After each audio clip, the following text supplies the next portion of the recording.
신학의 명명 다 알 수는 없는데 성경을 연구한 분들이 어느 정도 데이터를 냈는데 구약과 신약에 합쳐서 약 3만 명 정도가 성경 66권 전체에 등장을 한다고 합니다. 네, 그 3만여 명이 등장을 하는데 어떤 분들은 확 겉으로 가시적으로 드러난 분이 있고 어떤 분들은 숨겨진 분이 계세요. 어떤 분들은 하나님에게 그리고 사람에게 굉장히 유익하게, 유용하게, 귀하게 쓰임받은 분도 있고요. 어떤 분들은 굉장히 불행하고 본인도 불행하고 남도 불행하게 했던 그런 불행한 사람들도 있어요. 성경에 3만 명 이상의 사람들을 등장시키는 이유는 그 사람들의 이야기가 아니에요. 아담도 나오고 아브라함도 나오고 이삭도 나오고 야곱도 나오고 등등 많은 분들이 나오는데 우리가 언뜻 보면 아브라함의 이야기고 이삭의 이야기고 야곱의 이야기인데 성경이 그럴 것 같으면 역사를 기록하지 성경을 왜 기록을 했겠어요? 성경은 역사성도 있지만 거기에 반드시 의미라는 게 있습니다. 의미, 그 intention 그래요. 하나님의 의도. 하나님께서 그 사람 한 사람 한 사람 나름대로 그분들을 통해서 우리에게 뭔가 메시지를 메시지를 전달하시려고 하는 하나님의 의도가 있다. 오늘 라합이라고 하는 여성을 우리가 좀 공부를 하면서 하나님이 라합을 통해서 우리에게 뭘 말씀하려고 하는가. 이제 역사적으로 보면 모세는 죽었어요. 모압 땅에서. 이제 모압 땅에서 요단강을 건너서 하나님이 약속하신 가나안 땅에 들어가야 되는데 가나안 땅에 정식으로 들어가기 전에 지금 여호수아가 정탐꾼 2명을 스파이죠, 스파이. 정탐꾼 2명을 뽑아서 가나안 땅을 좀 엿보고 가라. 그래, 이 사람들이 가나안 땅에 이제 중심부에 들어가지 않았겠어요? 그런데 거기 가나안 땅, 그 여리고성에 미안합니다. 그 여리고성에 라합이라고 하는 한 여자가 있었는데 뭐 그 여리고성에 여성이 라합만 있었겠어요? 근데 1절에 보면 그 라합에 대해서 기생이다. 기생. 라합은 기생입니다. 그리고 라합은 신분이 낮은 아주 천한 이방인이고 천민입니다. 그런데 여리고성의 그 어떤 여인보다도 인정을 받았어요. 그리고 예수님이 오실 때까지 그의 믿음과 그의 행함이 계속 사람들에게 샘플로 주어진 거예요. 어떤 사람들은 태어나기를 좋은 혈통에서 태어났는데 끝을 보면 남겨한 것도 없어요. 그런데 라합은 혈통도 안 좋죠. 그는 기생이었죠. 그런데 그는 그의 인생이 예수님의 족보에 들어갔죠. 히브리서 11장에 믿음의 사람들의 인물, 믿음의 인물의 한 사람이 됐죠. 야고보서에서 행함과 믿음을 말씀하면서 이 라합의 믿음을 행함으로 의롭게 함을 받았다 라고 예수님 오실 때까지 그를 샘플로 쓰시는 거예요. 하나님은 이런 분입니다. 만일 하나님이 우리의 혈통을 따라서 사람을 쓰신다면 우리 같은 사람들은 근처도 못 갑니다. 우린 예수도 못 믿어요. 그런데 하나님께서 이런 은혜를 주셔서 그냥 이렇게 라합 같은 기생이고 이방인에게 엄청난 은혜를 주셨다. 그런데 하나님이 이렇게 라합에게 복을 주실 때는요, 라합에게는 특별한 게 있어요. 특별한 게 있습니다. 하나님은 그거를 우리에게 지금 말씀하시려고 하는 거예요. 우리의 태생이 뭐든, 우리의 출신 성분이 뭐든, 우리의 조건이 뭐든, 우리가 하나님 앞에 어떤 안목을 가지고 가느냐에 따라서 우리의 인생은 멋지게 변할 수 있다. 아멘. 그래 이제 가만히 보니까 하나님이 이런 기생이었던 라합을 천민, 멸시받던 이 기생 라합을 어떻게 그 여인의 계보에서 그 여인의 핏줄을 통해서 메시아가 나오냐 이거예요. 응? 하나님이 이 라합을 통해서 우리에게 뭘 말씀하시려고 하는가 하면 이 라합에게는요, 남다른 영적 시각이 있었어요. 보는 눈이 있었어요. 거기 9절에 보면 이제 2장 9절로 갑니다. 이제 두 명의 정탐꾼들이 가잖아요. 여리고성에 들어가잖아요. 그러니까 여리고 왕이 알았어요. 그리고 주변에 있는 사람들이 난 모르는 낯설은 사람이 여리고성에 들어왔다는 걸 알았어요. 모든 사람들은 그 여리고성의 여리고 왕도 그 라합에게 와서 그 끌어내라. 그 사람은 스파이다. 우리나라에 해를 끼치기 위해서 온 사람이니까 끌어내라. 잡아 끌어내라. 그러는데 라합은 그들을 보는 눈이 틀렸어요. 아, 이 사람들은 하나님의 백성이다. 그래서 위험을 무릅쓰고서라도 라합은 이 두 정탐꾼을 자기 집에 숨겼어요. 나중에 여리고 왕이 사람을 보내서 말하기를 빨리 끌어내지 않으면 내가 너네 집을 다 불살을 거다. 그런데 그런 거에 전혀 개의치 않고 끝까지 두 정탐꾼을 그 돌 사이에 숨겼어요. 이 여인에게는, 라합에게는 보는 눈이 있습니다. 보는 눈이. 여러분, 우리가 아무리 무슨 얘기를 해도 우리의 믿음의 눈이 열리지 않고는 우리 이 세상을 승리할 수가 없어요. 여전히 그렇게 살아가는 거예요. 그래서 하나님의 나라는 꼭 밭에 감추인 보화 같다는 거예요. 일반인들은 못 봅니다. 여타 다른 이들은 못 봅니다. 그런데 우리는 보는 거예요. 그러니까 환경에 관계없이, 조건에 관계없이 늘 기뻐하는 거예요. 아멘. 오늘 새벽에도 말씀드렸는데 크리스찬이 범사에 기뻐할 수 없으면 내가 볼 때 그건 난 크리스찬이다. 영어로는 난 크리스찬이릭 크리스찬 그런 거예요. 불신자적 기독교인. 전능하신 하나님이 우리와 함께 하시고 그 하나님이 나의 삶의 주인이시고 나를 도우시고 성경이 우리와 함께 하셨다고 약속이 있잖아요. 근데 그 약속을 붙드는 사람은 보는 눈이 달라요. 불가능 속에서도 가능성을 봅니다. 그러나 보는 눈이 닫힌 사람은 가능한데도 계속 불가능하다고 말을 하는 거예요. 그건 믿음의 눈이 아직 안 열린 거다. 오늘 아침에 우리의 믿음의 눈이 열리기를 축원합니다. 우리의 삶이 기뻐야 돼요. 그리고 뭔가 좀 능동적이고 적극적이어야 됩니다. 있는 것만 가지고 자꾸 계산하면 이건 믿음의 삶이 아니에요. 우리는 하나만 1%만 가능해도 우린 도전합니다. 왜냐하면 하나님이 함께 하신 것을 믿기 때문에 그래요.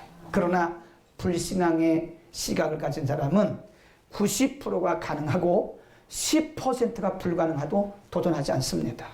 그건 불신자적인 시각이다. 둘째, 이 라합에게는요, 정탐꾼들을 숨기는 믿음의 용기가 있었습니다. 네.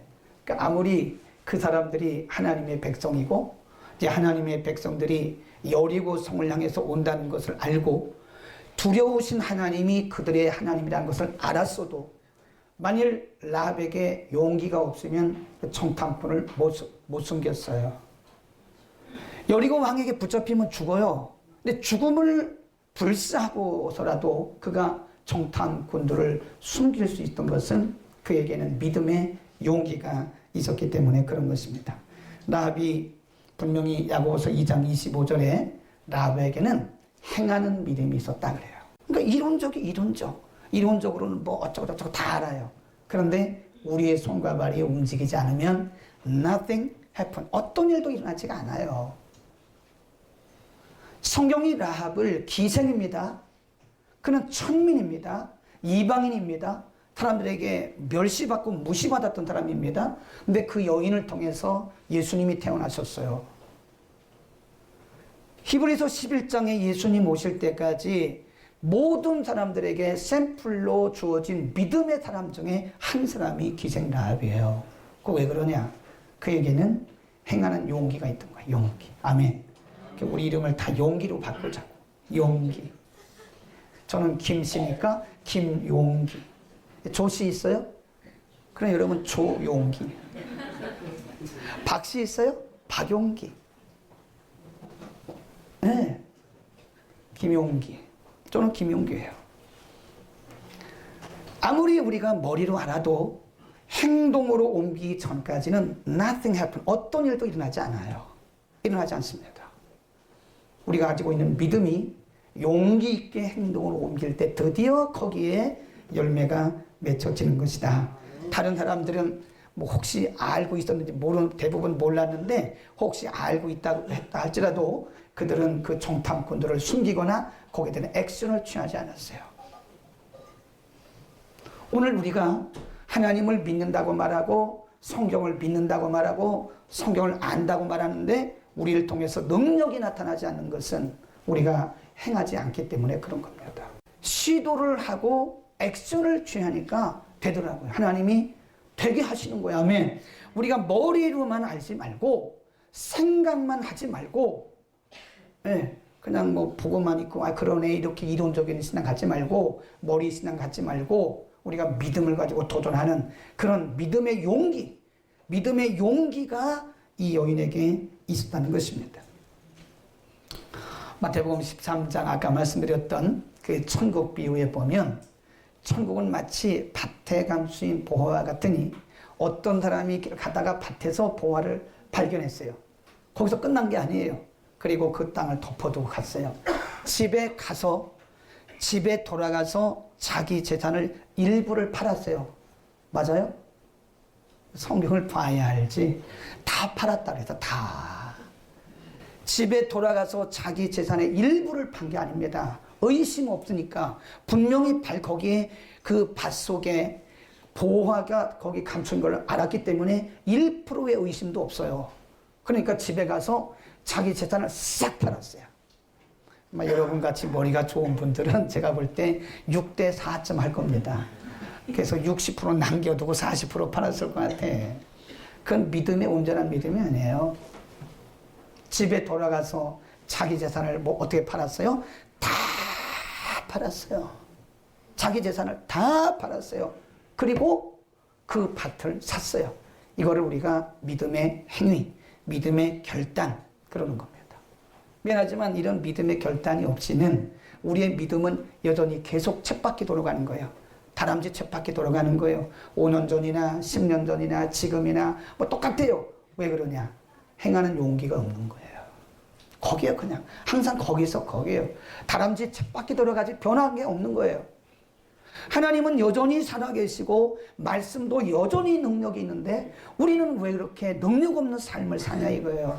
왜 우리는 그렇게 염려만 하고 걱정만 하고 계산만 하고 앉아있느냐 이거예요. 우리의 믿음이 부족해서 그렇습니다. 인정하시죠? 여기는 아멘 하면 안 돼요. 예 그래야 돼. 인정하시죠? 예. 그리고 우리가 살아있는 믿음을 갖기를 축원합니다. 우리가 여호수아서를 보면 참 아주 그냥 손에 여호수아를 읽으면요 손에 땀이 나요. 땀이 막 주먹이 불긋불긋 찌어져요. 그 가나안 땅을 정복하는 과정, 중부, 북부, 남부, 북부 이렇게 이런 순서로 이제 하거든요. 13장 이후에 가보면 그 정복한 땅을 다 분배를 해요. 분배를 하는데 제비를 뽑습니다. 하나님께서 개입하신 걸 믿었기 때문에 분배하는데 제비를 뽑아 다. 그러니까 그게 사람이 한 게 아니에요. 하나님께서 제비를 뽑는 동안에 개입하셔서 제비를 뽑았지만 결정은 누가 하신 거예요? 하나님이겠죠. 그런데 여호수아 17장에 가보면요. 이 요셉의 두 자손, 그러니까 에브라임 그리고 므낫세, 그 므낫세, 에브라임 이들은 한 지파잖아요. 한 지파인데 나눠줬단 말이에요. 그래서 반이라고 말해요. 에브라임 반지파, 므낫세 반지파. 그래서 반이라고 하는 겁니다. 2분의 1로 준 거예요. 근데 요셉 자손들이 이 여호수아에게 와가지고 막 항의를 하는 거예요. 한번 보세요. 펴보세요. 이런 건 좀 봐야 돼. 여러분하고 아주 비슷해요. 17장입니다. 여러분하고 비슷해. 닮았어. 그래서 여호수아 17장을 봅니다. 항의를 막 해요. 17장 14절 시작. 요셉 자손이 여호수아에게 말하여 가로되 여호와께서 지금까지 내게 복을 주심으로 내가 큰 민족이 되었거늘 당신이 나의 기업을 위하여 한 제비 한 분깃만 내게 주심은 어찌입니까? 그리고 말해요. 여호수아에 가가지고 아니 자기들이 뽑아가지고 그 제비 뽑아서 결정된 건데 여호수아에 가가지고 막 항의를 하는 거예요. 다른 사람들은 다 그렇게 줬는데 왜 우리만 반입니까? 여러분들의 전공이니까 전문이니까 한번 해보세요. 제가 한번 할 때 여러분들은 여러분들의 버전으로 하세요. 왜 우리만 반입니까? 이거 하는 겁니다. 다른 사람들은 다 한 집화씩인데 그렇지, 아주 잘했어요. 아닌 것처럼 그러고 있는데 뭘 아닌 것처럼 그래요. 사실이잖아요. 막 불평하고 우리는 왜 이거밖에 안 주냐고 왜 이러냐고 불평하는 거예요. 그러니까 그때 여호수아가 뭐라냐면 그때 리더십은 그때 물러서면 안 되는 거예요. 여호수아가 분명히 말했어요. 당신들이 가서 개척하시오. 거기 안악자손 있고 거기 삼림이고 철병거가 있어도 가서 올라가서 개척하시오. 2번이나 그랬어요. 참 여호수아가 멋진 리더십을 가지고 있는 거예요. 리더십은 아닌 건 아니라고 말을 해줘야 돼요. 그럼 우리 제비 뽑기 다시 합시다. 다 모이세요. 그러면 이건 죽도 밥도 아닌 거예요. 아닙니다. 하나님께서 개입하신 거고 제비 뽑은 거니까 가서 부족하면 부족한 대로 개척하시오. 그랬단 말이에요. 근데 14장에 가보면 진짜 멋쟁이 하나 발견할 수 있어요. 한번 봅시다. 14장으로 여호수아 14장으로 가면 진짜 여러분하고는 좀 다른 분이 하나 있어요. 14장으로 갑니다. 6절 14장 6절 시작. 때에 유다 자손이 길갈에 있는 여호수아에게 나오고 그니스 사람 여분네 아들 갈렙이 여호수아에게 말하되 여호와께서 바네아에서 나와 당신에게 대하여 하나님의 사람 모세에게 이르신 일을 당신이 아시는 바라. 내 나이 40에 여호와 종 모세가 가데스 바네아에서 나를 보내어 이 땅을 정탐케 함으로 내 마음에 상신한 대로 그에게 보고하였고 쭉 나가다가 자 10절로 갑니다. 40에 모세를 통해서 이제 받았다는 거예요. 10절 시작. 이제 보소서 여호와께서 이 말씀을 모세에게 이르신 때로부터 이스라엘이 광야에 행한 이 45년 동안을 여호와께서 말씀하신 대로 나를 생존케 하셨나이다. 오늘날 내가 몇 살이에요? 85세라는 거예요. 내가 지금 내 나이 85세입니다. 그러면서 그 뒤에 뭐라 그러냐면 11절 시작. 모세 나를 보내며 지 오늘날 오히려 강건하니 나의 힘이 그때나 이제나 일반이라 싸움이나 출입에 감당할 수 있사온즉 그날에 여호와께서 말씀하신 이 산지를 내게도 주소서 그래요. 근데 그 땅이요 사실은 갈렙이 지금 40년 전에 받은 약속을 45년 뒤에 그 땅을 달라고 말하는데 그 땅에는 누가 있었냐면 안악자손이 살고 있었어요. 안악자손. 그 안악자손은요 일반인들보다 키가 큽니다. 그리고 굉장히 기골이 장대한 사람들이 안악자손이고 이 안악자손들은 철병거가 있었어요. 오늘날로 말하면 탱크도 있고 무기가 많았어요. 그 안악자손이 지금 갈렙이 달라고 하는 땅이 있었어요. 그 땅은 아무도 안 가려고 그러는데 갈렙은 뭐라 그래요? 그땐 주세요. 그 땅 주세요. 그 안에 안악자손이 있지만 내가 거기를 올라가겠단 말이에요. 나는 충분히 할 수 있다. 하나님이 내게 약속하셨기 때문에 내 나이가 지금 85세지만 그때 약속 40세에 받았는데 45년이 지났지만 내가 그 땅에 올라갈 수 있으니 그날에 주께서 내게 약속하신 그 땅을 내게 주시오. 그리고 여호수아에게 말했던 거예요. 하나님이 하게 하시는 거예요. 그게 빌립보서 4장에 사도 바울이 말하기를 내게 능력 주시는 자 안에서 내가 할 수 있다. 그건 내 힘이 아니에요. 내가 모든 상황을 통해서 내가 모든 비결을 다 배웠다. 일체 비결을 배웠고 내가 고백하는데 내게 주님이 함께만 해주시면 주님이 내게 능력만 주시면 나는 할 수 있다. 아멘. 이런 믿음의 용기가 있기를 축원합니다. 아멘. 아멘을 크게 한 거는 빨리 끝나시고 그런 얘기죠. 그러나 조금 더 해야 됩니다.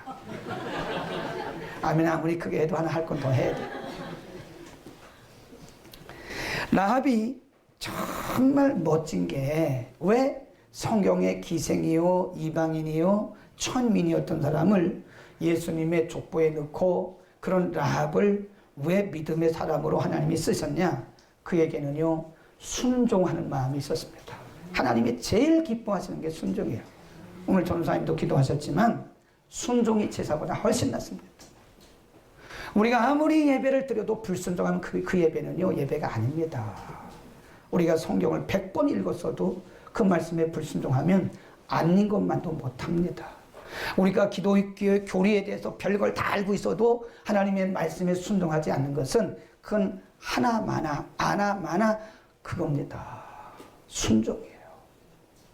이제 이 정탐꾼들이 여리고성 있다가 떠날 때가 됐어요. 그러면서 이 라합이 지혜로워요. 자, 이제 내가 당신들을 이렇게 숨겼으니까 이제 당신들이 우리 여리고성을 침략해 올 텐데 그러면 그때 나에게 뭘 해주시겠습니까? 이 대단한 여자예요. 대단한 여성입니다. 내가 죽음을 무릅쓰고 당신들을 숨겼는데 당신들이 우리 이 여리고성을 공격해 올 때 나에게 뭘 해주시겠어요? 그러니까 정탐꾼들이 너와 내 가정을 죽이지 않을 것이다. 거기 보세요. 그런 말을 두 정탐꾼이 얘기를 합니다. 이제 우리가 얼마 있으면 이 땅을 정복하러 올 텐데 그러면 내가 나를 도와준 우리를 도와준 표시로 우리가 그 대가로 너희들을 죽이지 않고 너희의 가족을 다 구원해 줄 텐데 우리가 누가 누군지 모르니까 붉은 줄을 우리가 숨었던 그 집에다가 붉은 줄을 매. 그러면 붉은 줄이 있는 그 집을 보고 이 집은 라합의 집이구나 생각하고 우리가 너희 집을 살려주겠다 그랬어요. 근데 만일 여리고를 공격해 올 때에 그때 라합이 그 정탐꾼들의 말을 무시하고 붉은 줄을 안 매달았으면요 다 죽었어요. 그 라합은 그 정탐꾼들이 얘기해 준 대로 그 자기들이 묵었던 그곳에다가 붉은 줄을 딱 매달았어요. 얼마 이후에 여호수아 6장 가보면 이제 여리고성을 막 공략하고 들어옵니다. 여리고성이 다 무너지고 여리고성이 다 불탔어요. 무너지고 다 불타고 다 죽었어요. 그런데 붉은 줄이 있던 그곳을 여호수아가 뭐라고 하냐면 그 집은 살려둬라. 여호수아가 그렇게 명했어요. 그래서 그 라합과 그의 가정이 살은 거예요. 순종은 우리를 구원에 이르게도 하고요. 순종은 우리를 축복에 이르게 하기도 하고요. 순종은 우리를 위험에서로부터 우리를 구원하기도 합니다. 아멘. 단 뭐가 우리에게 부족하냐? 순종이 없는 거예요. 순종이. 알기는 다 알아. 아주 뭐 기가 막히게 합니다. 근데 순종을 안 해. 알기는 아는데 순종을 안 하니까 이게 nothing happen. 어떤 것도 일어나지 않는 거예요. 말씀의 능력이 그대로 하나님이 살아계신데 말씀의 능력도 안 나타나고 하나님의 능력도 우리의 삶을 통해서 안 나타나는 거예요. 왜냐하면 순종을 안 합니다. 오늘 라합을 통해서 순종을 배우기를 축원합니다. 아멘. 오늘 아멘하고 순종을 실천하는 여러분에게는 오늘 라합과 같은 놀라운 능력이 축복 여러분에게 있을 줄로 믿습니다.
다문화 복음 방송을 주변 외국인들에게 소개시켜 주세요.